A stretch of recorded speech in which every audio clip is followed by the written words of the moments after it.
As Asad Manikganj Baniajuri 4 piece light Brahma.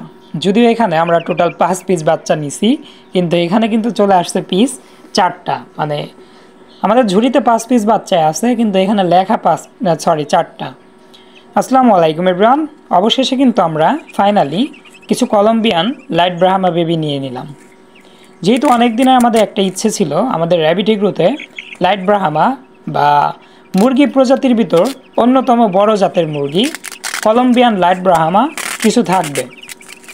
আর আমরা সচরাচর অনেকেই জানি মানে কলম্বিয়ান লাইট ব্রাহ্মাটার দামটা একটু বেশি এবং আমেরিকান লাইট ব্রাহ্মাটার দামটা কিন্তু অনেকটাই কম।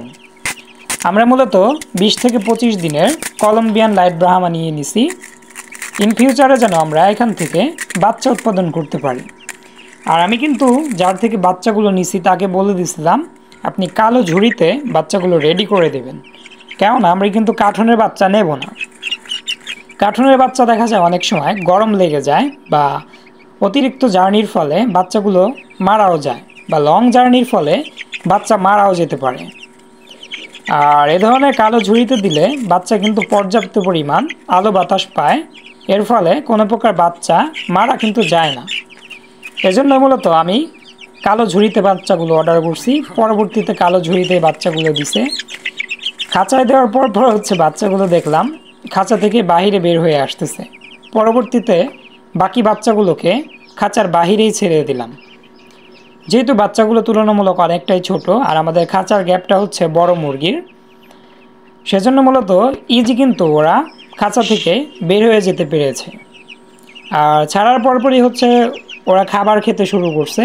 আর ওই পাশ থেকে আমাদের দেশি মুরগিগুলো ওদেরকে হচ্ছে ভয় দেখানোর ফলে বাচ্চাগুলো আবার হচ্ছে খাঁচার নিচে গিয়ে লুকালো। যেহেতু ওদের পেটে হচ্ছে ক্ষুধা লাগছে, সেজন্য মূলত খাঁচার নিচ থেকে আবারও হচ্ছে বাইরে বের হচ্ছে, যেহেতু ওদের খাবার খেতে হবে। মোটামুটি জার্নি করে যেহেতু আসছে বাচ্চাগুলো, পরবর্তীতে আমি এই পাশে হচ্ছে খাবারের পাত্র দিয়ে দিলাম এবং কি পানির পাত্রটা এই পাশে আমি দিয়ে দেব, যেন খাবার পানি ওরা এখান থেকে খেয়ে নিতে পারে। আর আমাদের লাইট ব্রাহ্মা বা সিল্কি কোচিং সবার জন্যই কিন্তু নতুন সেট আপ তৈরি হচ্ছে। অলরেডি আমাদের র্যাবিট এগ্রোতে লাইট ব্রাহ্মা, কলম্বিয়ান এবং কিছু সিলভার কোচিং আছে, যাদেরকে আমরা প্যারেন্টস হিসেবে রেখে দিছি। সিলভার কোচিংগুলো বয়স 2.5 থেকে 3 মাস অলরেডি হয়ে গেছে। আশা করি আগামী 2-3 মাস পর থেকে ওদের থেকে আমরা ডিম বাচ্চা পাবো বা ডিম কিন্তু পেয়ে বাচ্চা উৎপাদন করতে পারবো। আমরা ব্রাহ্মা এখানে টোটাল 2টা মেল এবং 3টা ফিমেল নিয়ে নিছি।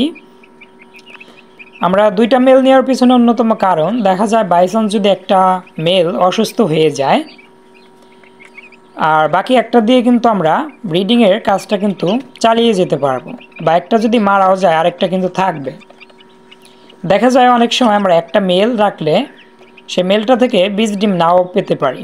যেহেতু আমরা বাচ্চা উৎপাদন করব, সেজন্য মূলত আমরা 2টা মেল নিছি। জানি না শেষ পর্যন্ত এগুলো কয়টা মেল এবং কয়টা ফিমেল হবে। আশা করি আমাদের এখানে 3টা হচ্ছে ফিমেল এবং 2টা হচ্ছে মেল হবে ইনশাল্লাহ। তেমন একটা হচ্ছে এগুলো বোঝা যায় না, যেমন দেশি মুরগি বা অন্যান্য জাতের মুরগি মোটামুটি 10 থেকে 15 দিন হলে বোঝা যায়। সেজন্য কিন্তু আমরা কিন্তু এগুলো বুঝতে পারি না। আর আমরা কিন্তু চাইলে নিউ অ্যাডাল্ট নিয়ে আসতে পারতাম, ওই ক্ষেত্রে আমার মনে করি একটা রিস্ক থেকে যায়, কেননা আমরা যে দামে 5 পিস বাচ্চা নিছি আর সে দামে কিন্তু দেখা যায় আমাদের একটা মুরগি আনতে হতো, আর একটা বাইচান্স মারা গেলে আমাদের কিন্তু অনেক লস হতো। সেজন্য মূলত আমি কিন্তু বোর্ডিং কমপ্লিট বাচ্চা নিয়ে নিছি।